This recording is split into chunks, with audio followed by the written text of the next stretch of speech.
মাছ মাংস বাচ্চা না খেতে চাইলে তাকে ডাল দিয়ে খিচুড়ি রান্না করে খাওয়াবেন, কারণ ডালের মধ্যে অনেক পুষ্টিগুণ থাকে।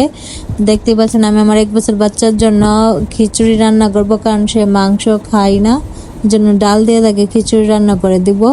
জন্য ঘি নিয়েছিলাম প্যানে, তারপর আদা রসুন আর পেঁয়াজ রসুন একসাথে ভেজে নিয়েছি।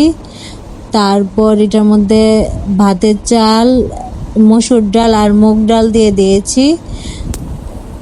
এটাকে ভালোভাবে ভাজছি। তারপর একটা এলাচ, একটা দারচিনি আর একটু হলুদ আর জিরা দিয়ে দিয়েছি, আর একটু সামান্য লবণ।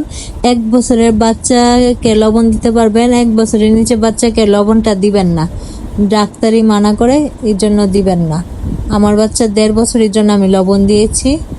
তারপর পানি দিয়ে দিলাম, পানি দিয়ে এটাকে ভালোভাবে আবার একটু নাড়িয়ে দিচ্ছি। তারপর করব, মাছ মাংস বাচ্চা না খেতে চাইলে তাকে ডাল খাওয়াতে পারেন, কারণ ডালের মধ্যে অনেক পুষ্টিগুণ আছে। আর যে আমার রান্না করাটা শেষ, মাখো মাখো করে রান্না করেছি।